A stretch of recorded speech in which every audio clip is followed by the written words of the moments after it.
안녕하세요. 단상을 하나 하겠습니다. 짧은 단, 생각상. 희귀병 환자들은 사실 정상인과 장애인의 사이에 있는 사람들이에요. 그런 걸 우리는 회색지대라고 합니다.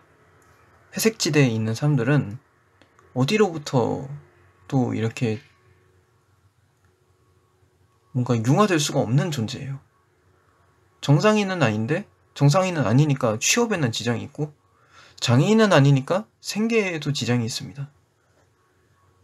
저는 이제 취업을 했지만 그렇지 못한 사람들도 굉장히 많아.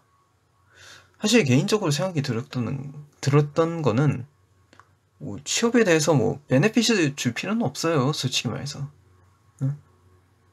물론 베네핏이 필요한 경우도 있겠지만 희귀병 환자들은 희귀병에 대해서 각각 증상이 굉장히 다르기 때문에 일률적으로 뭔가를 줄 수는 없어 사실. 그래서 적어도 그걸 갖고 차별하는 태도를 보이지는 않았으면 좋겠어요 사실. 제가 군대나 학교든 뭐 어디에서든 뭔가 꾀병 부리는 거 아니야? 이런 소리 자주 듣고 언제나 자주 듣습니다. 제가 뭐 이게 잘못됐고 아니고의 문제를 떠나서 그런 게 있어요. 이게 겉으로 보이기엔 멀쩡해 보이거든 사실.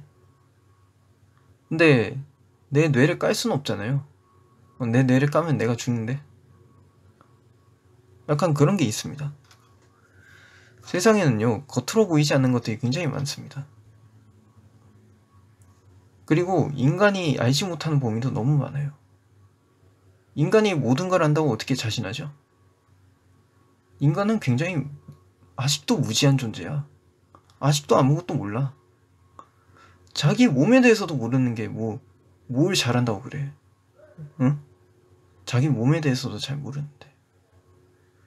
제가 알고 있는 PKC 원인이 규명이 된 것도 있지만 안 된 것도 굉장히 많습니다. 그거 못 밝혀요. 아직까지도. 대충 추측만 해보는 거지. 약만 때려 맞추고. 군대 갈 때도 그래요. 사실 뭐 겉으로 볼 때는 이상 없어 보이니까 꾀병 부린다고 생각할 수 있지. 근데 이제 그거를 티를 내고 다니는 순간 이제 그냥 못 배운 사람인 거죠, 사실. 생각이야 뭐 못하겠어요. 생각을 하는 게 죄는 아니잖아. 자유민주 국가니까. 근데 그거에 티를 내고 다닐 순 없지. 왜냐면 그런 게 있어요. 미국의 보너스 군대라는 사건이 있었습니다. 메가더 장군에 관련된 이야기예요. 메가더 장군은 1차 대전이 끝나고 병사들이 이게 다친 상위 군인들이에요. 그러니까 뭐 취업도 제대로 못해. 근데 이 사람들이 워싱턴까지 왔어요. 집단으로. 그래서 이제 항의를 하는 거야. 근데 이 메가더 장군은 이 사람들이 진짜 빨갱이라고 의심을 하고 그 사람들의 판자촌, 왜냐면 다들 환경이 안 좋았으니까 상위 군인들이 모은 돈이 있겠어요 솔직히 말해서. 판자촌을 밀어버린 거예요.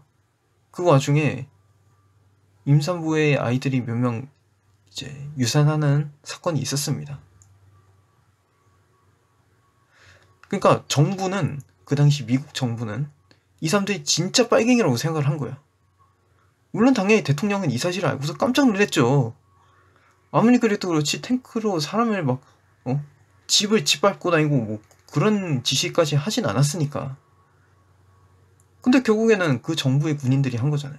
그 정부가 한 일인 거고. 우리가 메가더 장군에 대해서 알지 못하는 역사 중에 하나죠. 자국 군인들한테 한 거예요, 참고로. 뭐 타국 군인한테 한 거 아닙니다. 자기 참전 용사, 자기 밑에 있던 병사들한테 한 거예요. 물론 이 사건 때문에 사실 메가더 장군은 한때 필리핀으로 쫓겨났었습니다. 결국 이 사건이 치명타가 되어서 당시 후보 대통령은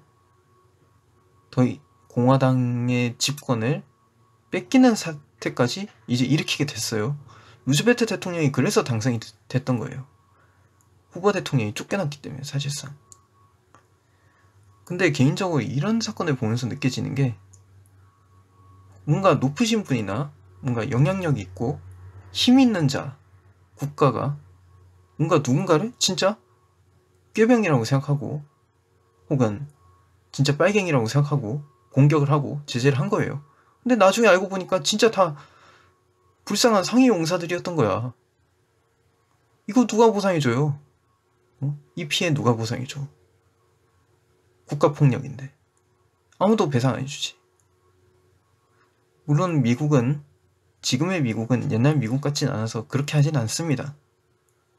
시대가 많이 바뀌기도 했고. 근데 굉장히 놀라운 거지 이게.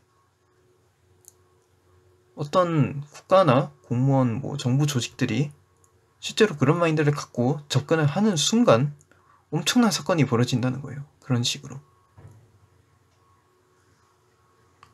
여기에 대해서는 여기까지만 얘기하겠습니다. 이거는 어떻게 보면 국가 단위의 문제이기도 하지만 사실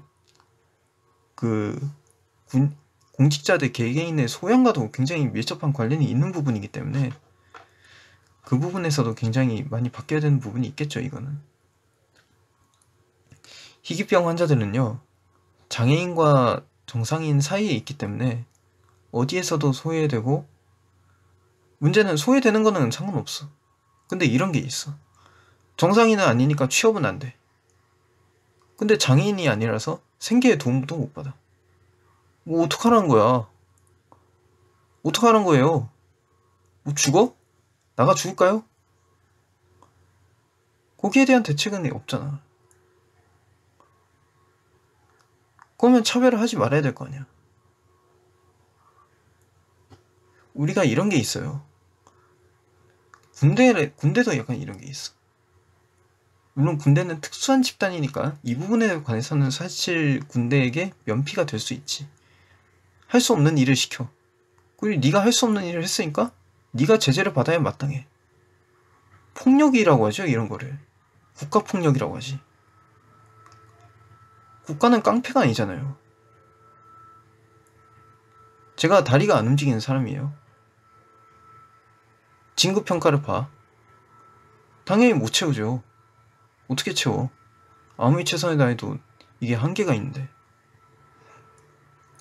그래서 진급 누락을 시켰어요. 폭력이지 이거는. 그냥 개인의 자존심을 짓밟아 뭉개는 거잖아. 그쵸? 이거는 군대뿐만의 문제가 아니라 학교에서든 어디에서든 다 생길 수 있는 문제입니다. 그리고 실제로 겪고 있기도 하고.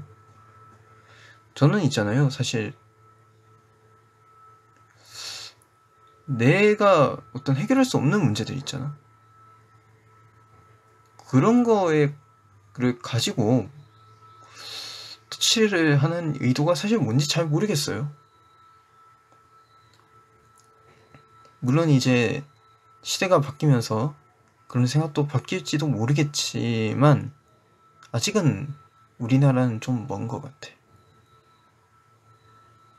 솔직히 알고 있죠. 저는 이제 사실 이제 대학교 들어가고 할 때부터 약간 조금 내려놓는 마음이 있었기 때문에, 그러니까 그런 게 보이는 거죠. 이제 어린 나이지만 세상이 요지경이구나, 사실 그 생각이 들었죠, 그때부터. 근데 이제 군대에 갔다 오고 나서 확실히 생각이 든 거예요. 그러니까 국가의 폭력을 겪어보니까 확실히 생각이 사람이 바뀝니다. 국가가 끌고 갈 때는 엄청난 힘이 있어요. 니 안 끌고 가면 니 감옥에 넣을 거다. 그거 자체는 문제가 없어요. 징병제니까. 근데 나오고 나잖아요. 힘이 없어. 나는 어쩔 수 없었다. 뭐야 이게 도대체? 어쩌라는 거야? 사람이 약간 사람도 일관성 없이 행동하면 욕먹죠. 그런 부분은 굉장히 바뀌어야 되는 부분 같아요, 사실. 단상이었는데 사실 이것저것 얘기하다 보니까 주제 정리는 안 됐지만 그냥 한 번쯤 얘기하는 걸로 듣고, 저도 이제 국민으로서 조금 그런 부분들은 조금 개선이 됐으면 하는 부분이 있어요, 사실은. 듣느라 고생 많으셨고 감사합니다.